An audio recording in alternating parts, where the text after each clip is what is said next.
Ojalá pudiéramos lograr eso en distintos sectores para que viéramos cómo el bienestar de todos funciona mejor. Pero aquí el problema es que no atendemos los problemas con estrategia. Por ejemplo, si hablamos de Producto Interno Bruto, la gente no entiende qué significa eso. Y tú le hablas a la gente de, no, la economía creció 10% como creció el año pasado, o se pretende que este año va a crecer 2%, y la gente piensa, ¿y eso qué es? ¿Qué representa para mí? Yo no entiendo.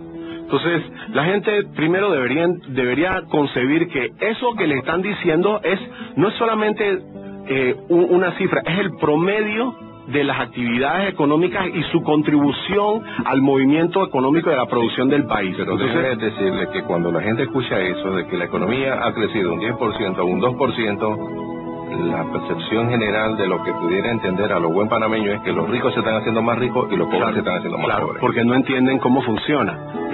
El Producto Interno Bruto se compone del aporte de los distintos sectores, es decir, cuánto crecieron las distintas actividades del país. Entonces, cuando vemos las actividades que crecen por encima del promedio, son las actividades que lamentablemente menos personas emplean. Por eso es que las personas no sienten que les está yendo al nivel que les están diciendo la economía crece. Porque dicen, hey, ¿cómo me van a decir que la economía está creciendo 10%? Yo no he visto eso. Pero lo que está ocurriendo es que hay algunos sectores que crecen al 15 y otros sectores que a duras penas crecen al 5 o algunos que no crecen ni al 5. Entonces, si son sectores como las telecomunicaciones, como la generación eléctrica, como los puertos, como los servicios de logística y transporte multimodal y los servicios financieros y otros actividades económicas que mueven mucho capital, o sea, su impacto en el Producto Interno Bruto es importante, pero no contratan igual cantidad de mano de obra, por ejemplo, que el agro o la industria o la construcción, que son los que más contratan. Entonces, ahí vemos una distorsión. También, por otro lado, en este país, el canal tiene un aporte importante a la generación de Producto Interno Bruto. Y ciertamente, cuando comparamos el aporte per cápita del canal, nos damos cuenta que contribuye muchísimo más versus la cantidad de gente que tiene, que por ejemplo el sector agro. Entonces, lo que deberíamos ver no es el promedio, porque es como que yo llegue a donde mis padres cuando estaban en la escuela y les traiga el boletín y le diga, tengo promedio de 3,5 o de 4 o de lo que tú quieras, y ya, con eso deben estar felices. No, espérate, yo quiero ver todas las materias, porque si en una materia estás reprobando o vas a fracasar, vas a tener que ir a rehabilitación o te vas a quedar en el año. Igualito, o sea, no me importa que hayas tenido un promedio de 4, si en una materia tienes un 1, o sea, o vas a rehabilitación y si no pasa la rehabilitación tienes que volver a hacer el año completo. Entonces, eso es lo que no vemos. Hay una cantidad de sectores que crecen debajo del promedio ese que reportamos en las noticias de 10 o de 2%, pero hay una cantidad de sectores que evidentemente están debajo de ese promedio. ¿Qué pasa con esos sectores? ¿Le estamos prestando atención? ¿Estamos atendiéndolo como cuando viene mi hijo con el boletín y yo le digo, hey, espérate, muy bonito que tengas promedio de 4, pero ¿qué pasó con cálculo o con trigonometría o con física? Tienes promedio de 2,3. O sea, ¿qué pasó? Porque con ese 2,3, por más que tenga promedio de 4, te quedas igualito. Entonces, aquí estamos jugando es con la vida y el bienestar de esas personas que están debajo del promedio del Producto Interno Bruto, que están en los sectores que crecen a menos del 2% este año, que probablemente no crecen, o algunos de ellos pueden que estén en negativo, como por ejemplo el sector de la agroexportación. Las frutas este año han bajado 60 y algo % de lo que estaban haciendo el año pasado. O sea, eso es un decrecimiento importante y el año que viene se vislumbra igual o peor. O sea, entonces, ¿cuándo vamos a empezar realmente a trabajar en mejorar el país para todos? No solamente el país por el promedio, porque podemos sacar ese promedio de 4, pero si tenemos materias reprobadas, como puede ser agricultura o agroindustria o la exportación, entonces estamos fracasándole al país y a las necesidades de esa población que, como bien señalas, dice, yo no veo eso. ¿Dónde está? ¿Dónde está? Yo no lo veo. En mi casa no se siente. Y yo lo comprendo, porque esas personas no se están desempeñando en esos sectores que están creciendo pujantemente. Entonces, por eso ellos dicen, esa cifra a mí es como, no sé, como si me estuvieran hablando de otro país. Ahora, dígame, señor Gaspar, ¿hay alguna manera, si se busca dentro de un consenso, ya sea gobierno o empresa privada o trabajadores, tratar de buscar una especie de modificación o reestructuración, esa patente de discusión de salario mínimo que pareciera que desde un principio choca. Mira, yo no estoy diciendo que debemos dejar de discutirlo.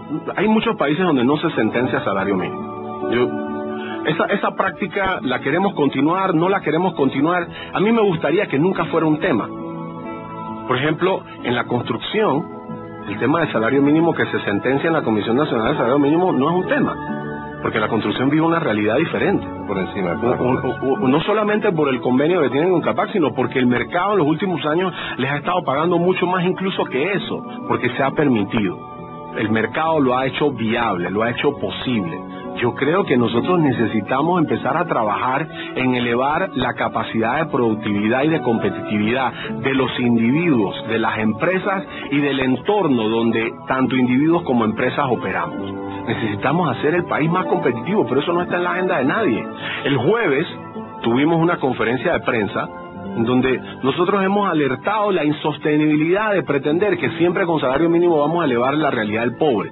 La realidad del pobre es que en el mundo en que vivimos hay una diferencia entre el que puede producir y el que no puede producir. La diferencia no es entre el que tiene y no tiene, o si la quieres ver es en que el que tiene habilidades para producir y el que no las tiene. El mundo de hoy exige competitividad, exige productividad. Ya las fronteras son abiertas, tenemos tratados de libre comercio con una cantidad de países. Nuestros competidores no están en la esquina del otro lado de la calle ni en el pueblo de al lado, están en otro país con realidades totalmente diferentes. Entonces, o nosotros nos ponemos a tono con las realidades del mundo de hoy o nos quedaremos atrás. Es una decisión que el país puede tomar. Yo recomendaría que nos pongamos a tono, porque no creo que queremos quedarnos atrás. Pero eso es lo que ya nos está pasando. Hoy consideramos que comprar o importar algunas materias para el país son muy costosas. ¿Por qué? Porque no las podemos pagar. No hemos generado el poder adquisitivo que otros pueblos que sí las pueden pagar, las están pagando y por eso los precios se mantienen a esos niveles.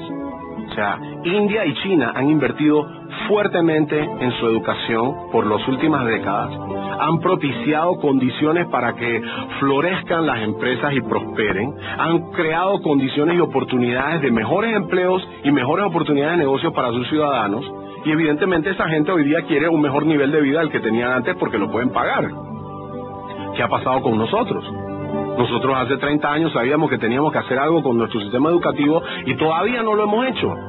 Peor aún, en todos estos años se han propiciado innumerables sentencias y recomendaciones de lo que debemos hacer. O sea que no se trata ni siquiera que no sabemos qué hacer. Se trata de que no nos empeñamos en hacerlo. El jueves, como dije antes, tengo esta conferencia de prensa. Alerto sobre estas situaciones que te estoy manifestando hoy. Sin embargo, los titulares son: el CONEP acusa al gobierno del fracaso en la Comisión Nacional del Salario Mínimo. Yo no acusé a nadie. Yo no he responsabilizado a nadie. Yo no he señalado que una parte tiene toda la carga. Todos fallamos. Sí, yo tengo una responsabilidad y la admito. Todos fallamos. No pudimos ponernos de acuerdo. Y me incluyo, no pudimos ponernos de acuerdo. Es cierto. Yo no estoy acusando a nadie. Pero ese fue el titular y eso fue lo que reportaron los medios. Sin embargo, de lo que yo más hablé y lo que yo pienso que era más valioso de lo que hablamos es de que nos empeñemos al margen de lo que ocurra en la Comisión Nacional del Salario Mínimo, volviendo a tu pregunta, al margen de lo que ocurra ahí, mientras no resolvamos el problema de competitividad y de productividad, no vamos a superar. No vamos a poder hacerle frente al costo de la vida y no vamos a poder darle mayor bienestar a toda la población. Los que pueden competir porque tienen la oportunidad de educarse en el sector privado o todavía mejor fuera del país, porque no te creas que el sector privado de la educación en Panamá está muy bueno que digamos. Entonces, los que pueden tener esa facilidad definitivamente tienen mejores herramientas y pueden producir más que los que no la tienen. Ese es el gran engaño que le estamos haciendo al panameño. El sistema educativo de este país es el gran engaño. Le estás dando un diploma a unas personas que entonces cuando van a las pruebas para ingresar a la universidad, les tienen que bajar el puntaje para poderlos admitir porque no reúnen las competencias para poder ingresar ni siquiera a nuestra universidad pública. Ahora imagínate cómo sería si trataran de competir por un puesto en las mejores universidades del mundo.